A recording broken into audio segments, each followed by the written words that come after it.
নতুন আরেকটা সংঘাতের মধ্যে যাওয়ার কোনো সুযোগ নাই। এটাকে যত পারা যায় কম্প্রোমাইজিং জায়গা থেকে করতে হবে। কারণ আমি বিশ্বাস করি প্রসেস আছে। ট্রাম্পের সময় process has broken down, it is true. Trump শেষ করে দিচ্ছে, আমরা 57 বছর এই ট্রাম্প স্টাইলে চলছি।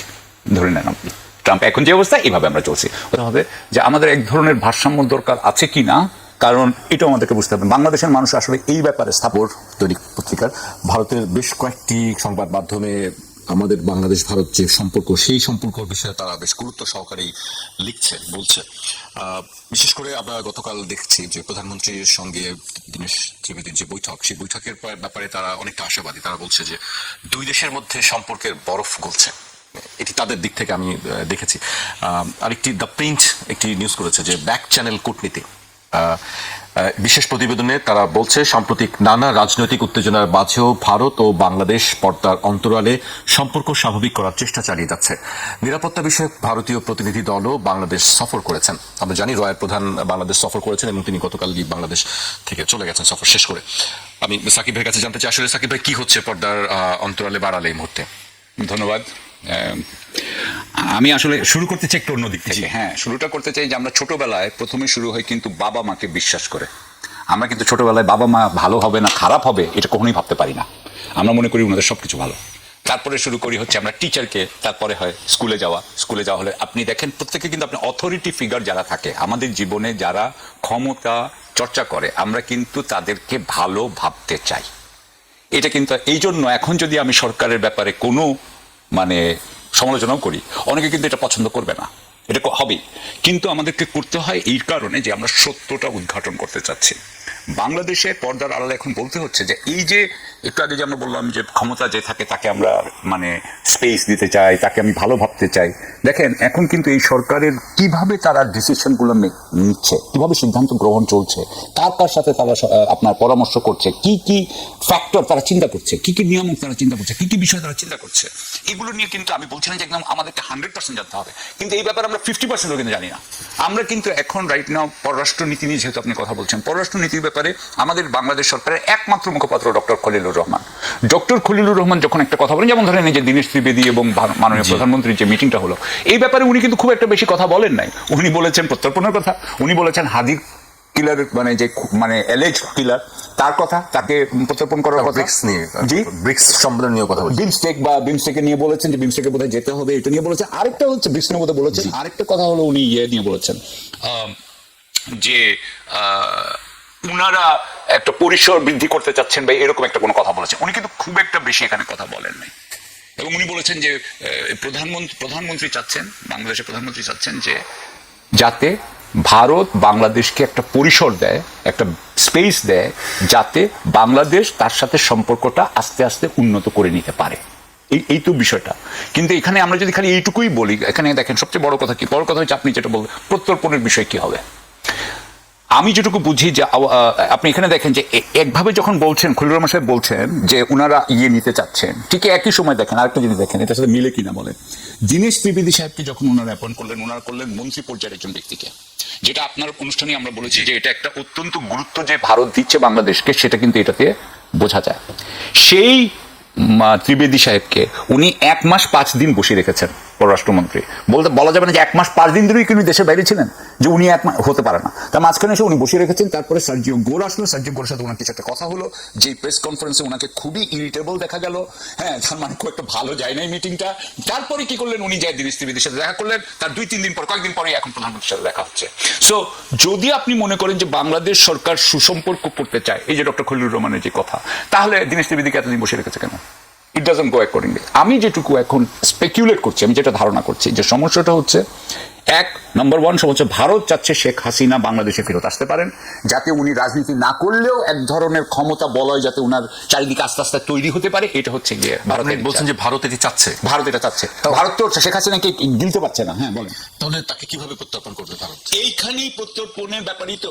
এমনিতে যদি স্বাভাবিক প্রত্যর্পণ হইতো তাহলে তো উনাকে প্লেনে করে আনা হবে, এই নিয়ে উনাকে এয়ারপোর্ট থেকে উনাকে কোর্টে জেলে নিয়ে যাওয়া হবে, বা কোর্ট নিয়ে পুলিশ নিয়ে যাবে, কারণ ওনার বিরুদ্ধে ইতিমধ্যেই আপনার আদেশ, দণ্ডাদেশ হয়ে গেছে, ফাঁসির আদেশ হয়ে গেছে, তাহলে এখন ওনাকে নিয়ে যাবে, নিয়ে যাওয়ার পরে কোর্টের সামনে হাজির করবে, কোর্ট তখন ওনাকে হয়তো জেলে পাঠাবে। সেটা কোনটা জেল হবে সেটা জেল কর্তৃপক্ষ ঠিক করবে। এই অনেক কিছু আছে, কিন্তু আমার যেটুকু মনে হয় যে ভারত এটা চায় না। ভারত এইটুকু বলতে চাচ্ছে যে আনুষ্ঠানিকতার মধ্যে উনাকে রেখে, যতটুকু পারে রেখে উনাকে আবার ক্ষমতা বলয় তৈরি করতে দিতে হবে। আওয়ামী লীগের একটা রাজনীতি এখানে হইতে হবে। আমি মনে করি বিএনপি যেটা চাচ্ছে এর উল্টো দিকে, বিএনপি চাচ্ছে যে আওয়ামী লীগের রাজনীতি যাতে এখানে না হয়। তার দুটো সমস্যা হচ্ছে, এক হচ্ছে যে তার সাথে অন্যরা যারা ছিল জামাত এবং এনসিপি তারা চায় না এখানে যদি আওয়ামী লীগের ইয়ে হয় এখানে একটা বিরাট অস্থিতিশীলতা তৈরি হতে পারে। দ্বিতীয়ত হচ্ছে যে আওয়ামী লীগ যদি না করতে পারে আপনার রাজনীতি, তাহলে আওয়ামী লীগের ভোটাররা তো বিএনপিকেই ভোট দিবে, সুতরাং বিএনপির জন্য ওইটাও ভালো। সুতরাং বিএনপি আমার মনে হয় যেটা চাচ্ছে সেটা হচ্ছে, দেখেন বিএনপি কিন্তু ভারত সরকারের সাথে বাণিজ্যিক বিষয় কিন্তু আপনার কাছে কেন মনে হচ্ছে যে আওয়ামী লীগের ভোটাররা বিএনপিকে ভোট দিবে? এখন পর্যন্ত তো তাই বলা হচ্ছে, আমরা বলা গত নির্বাচনে সেটি বলা হচ্ছে, সেই হিসাবে বলছি আমি। আরেকটা জিনিস দেখেন আছে, দেখেন আদানির সাথে বলেন বা অন্যান্য ব্যবসার ব্যাপারে বলেন, বিএনপি কিন্তু সেই ব্যবসায়িক অংশটা কিন্তু ঠিক মতো চালিয়ে যাচ্ছে। অর্থাৎ আমার মনে হয় যেটা বিএনপি চায়, যেটা ডক্টর খলিল রহমান বলছেন না, কিন্তু যেটা মনে হয় যে ব্যবসায়িক ব্যাপারগুলো চলুক, ভারতের সাথে আওয়ামী লীগের প্রত্যর্পণটা না হোক, এই জায়গার একটা ইয়েতে এটা আমার মনে হয় দোলা চলে আছে। মানে শেখ হাসিনার প্রত্যর্পণ হোক বা আওয়ামী লীগের প্রত্যর্পণ না হোক, আওয়ামী লীগের প্রত্যর্পণ না হোক, আওয়ামী লীগের হলেই তো প্রবলেম শুরু হবে আবার। জি, আপনার কাছে আবারও আমি রুবেল ভাইয়ের কাছে আসতে চাই। রুবেল ভাই, এই বিষয়টি নিয়ে আপনি আসলে কি দেখছেন যে দুই দেশের মধ্যে সম্পর্কের বরফ গলছে, এই যেটি বলা হচ্ছে ভারতীয় গণমাধ্যমে, আপনি কি তাই দেখছেন? আসলে অন্যের মানে মুখ থেকে বা অন্যের জিব্বা দিয়ে মানে ঝোলের স্বাদ নেওয়ার মতো অবস্থা আর কি। আমি নিজে টেস্ট করতে পারলাম না। আমার নিজের সংবাদ মাধ্যম, আমার নিজের গণমাধ্যম, আমার নিজের সরকার আমাকে তো একটা অন্ধকারে রেখে দিচ্ছে। এখন ওই দেশের, ওই প্রতিবেশীর, ওইদের দেশের পত্রিকা আমারও বলতেছে এটা খুব ভালো। হ্যাঁ, আমি এখন ভাবতেছি আমার মনে হয় ভালো। হ্যাঁ, লবণ চাটতেছি ওর মধ্যে।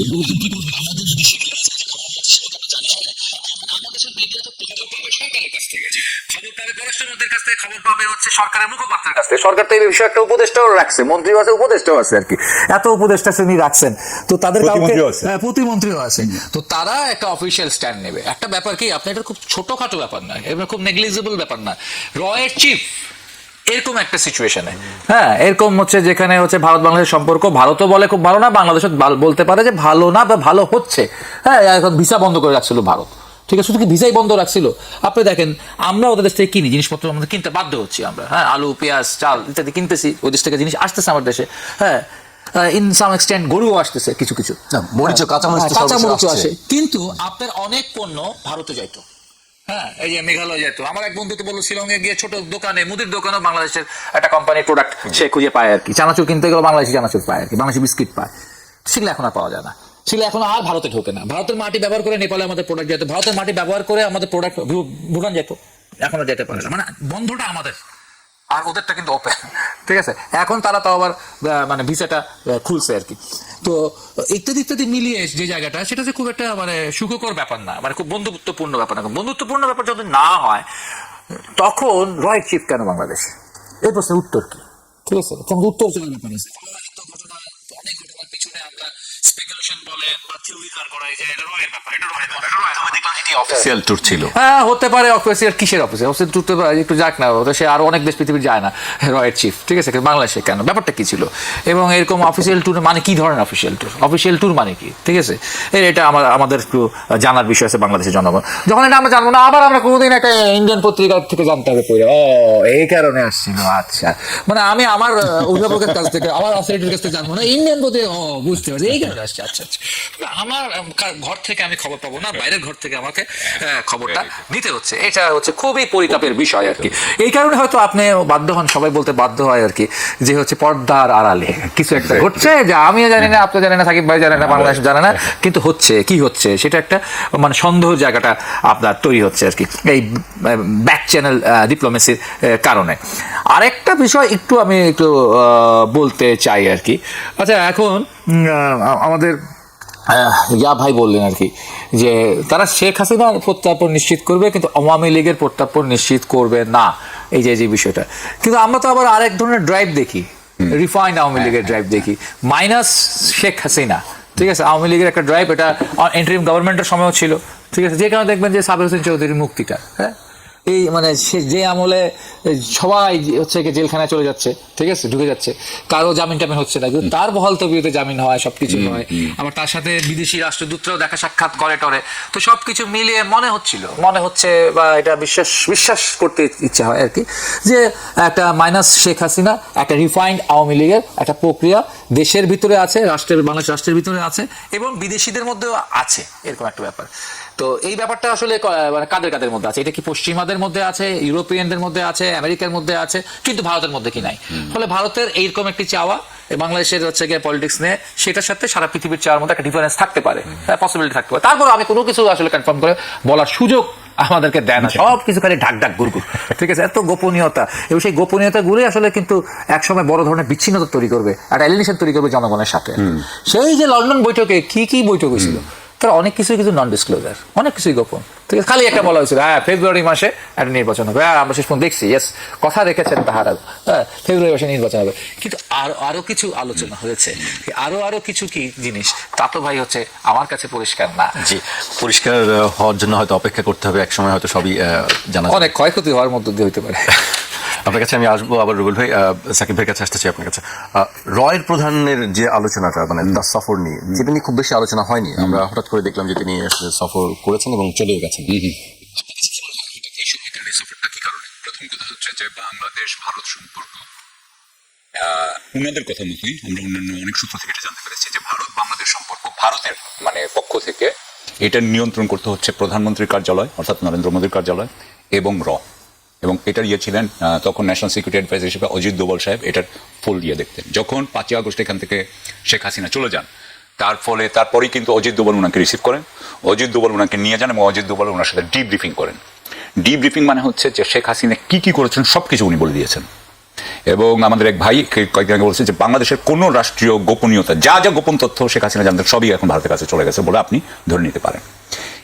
এবং এতদিন পর্যন্ত এই 2 বছর ধরে এটা কিন্তু পিরিয়ডিক, মানে নিয়মিতভাবে এই আপনার সেশন বলি বা এই যে মিটিংগুলা, এগুলা কিন্তু অজিত দোভাল করতেন। এই কয়েকদিন আগে অজিত দোভাল এটা চেঞ্জ করেছেন, অজিত দোভাল আর করবেন না, ওনার বয়স হয়েছে, উনি আপনি জানেন উনি 85 ইয়ার্স ওল্ডের মতো, 80 আপ। এখন করবে হচ্ছে আইবির চিফ, আইবি মানে হচ্ছে ইন্টেলিজেন্স ব্যুরো, এগুলো হচ্ছে মানে যেগুলো পররাষ্ট্র বিষয়ক গোয়েন্দা সংস্থা। তাহলে আপনি বুঝতে পারছেন যে ভারতের এবং বাংলাদেশের সম্পর্ক এবং শেখ হাসিনার সম্পর্ক, এটার সাথে গোয়েন্দাটাই হচ্ছেন এটার প্রধান নিয়ন্ত্রক। গোয়েন্দারা যে প্রধানমন্ত্রীকে বলেন, প্রধানমন্ত্রী মানে ভারতীয় প্রধানমন্ত্রীকে। তো সেই হিসাবে আমি বলতে চাই যে রয়ের প্রধানের ভিজিট আমার কাছে মনে হয় যে এটা কোনো অস্বাভাবিক কিছু না। আমার কাছে মনে হয় ওদের পক্ষ থেকে, আমাদের পক্ষ থেকে আমরা কেন এটা হোস্ট করলাম, আমাদের হোস্ট কে ছিল, এটা হোস্ট কি এনএসআই চিফ নাকি এটা ডিজিএফআই চিফ, আমরা জানি না। ধরেন এটা একটা সিম্পল কথা, কিন্তু একটা টেকনিক্যাল ইনফরমেশন, সেটাও আমরা জানি না। উনি কেন আসছেন, কি সাধারণত একটা ইন্টেলিজেন্স চিফ আর একটা ইন্টেলিজেন্স চিফের সাথে আসে যখন ইন্টেলিজেন্স কোঅপারেশন থাকে আপনি, কিন্তু বাংলাদেশের সাথে ভারতের কোঅপারেশনের ফ্রেমওয়ার্ক কি সেটাও আমরা জানি না। তাহলে কেন এগুলো হবে, আমরা এই স্ট্রাকচারটা বুঝতে পারছি না। যেমন ধরেন একটা দেশ আরেকটা দেশের পররাষ্ট্র সচিবরা অ্যানুয়াল কনসালটেশন করেন, সেটা একটা কাঠামো আছে, সেখানে কি হয় আমরা বুঝি, এখানে আমি বুঝতে পারছি না। সুতরাং আমার কাছে এই জিনিসটাও মনে হয় যে ওই যে আমার ভাই বলতেছেন যে রুবেল বলতেছে যে এটা ঢাকঢাক গুড়গুড়, ঠিক তাই। এবং আমি এখানে একটা কথা বলতে চাই, সেটা হচ্ছে যে আমার কাছে খুব ইন্টারেস্টিং লাগে, যেটা আমার কিন্তু মনে হচ্ছে যে তারেক রহমান সাহেবকে এই যে একটু আগে রুবেল বলেছে, আমার ভাই বলছে যে এই যে জনবিচ্ছিন্নতা, এটা কিন্তু আসতেছে। সেটা হচ্ছে যে এখানে একটা অ্যাপারেটাস আছে, অ্যাপারেটাস, এটা একটা বাংলা কি হবে অ্যাপারেটাস, মানে একটা যন্ত্রের মতো। এই যন্ত্রের যারা মানে কুশীলব, তারা তারেক রহমান সাহেবকে জনগণের সামনে আসতে দিচ্ছে না বলে আমি মনে করি। জনগণের সামনে আসলে উনি একটা প্রিপেয়ার্ড স্পিচ দিচ্ছেন, উনার সত্যিকার কথা, মনের কথা, আড্ডা মেরেই কথা, সেটা কিন্তু আমরা পাচ্ছি না। সুতরাং উনাকে একটা জায়গায় ওই পর্দার পিছনে রেখে দেওয়া হচ্ছে, একটা খুবই কৃত্রিম এক ধরনের অবস্থায় রেখে দেওয়া হচ্ছে। আমরা কিন্তু শেখ হাসিনাকে যতটুকু চিন্তা ভাবনা, তারেক রহমানকে তার তুলনায় কিছুই চিনি না। এবং উনাকে রেখে এই অ্যাপারেটাস, যেটা কিন্তু আসলে জনগণের সাথে তার কোনো দায়বদ্ধতা নাই, তারাই কিন্তু এখানকার পুরো শাসনটাকে কন্ট্রোল করতেছে, পুরো শাসনটাকে তারা কন্ট্রোল করতেছে। যেমন ধরেন আমি আপনাকে একটা উদাহরণ দিই। শেখ হাসিনার সময় কিন্তু যারাই কুশীলভ ছিল তারা কি করতো, ব্যাংক থেকে আপনার ঋণ নিত, যে ঋণ তারা কখনো পরিশোধ করতো না। আপনি জানেন সেটা 6 লাখ কোটিতে এসে, ঠিক আছে। এখন তো আর এই ঋণ নিতে পারছে না এই কুশীলভরা।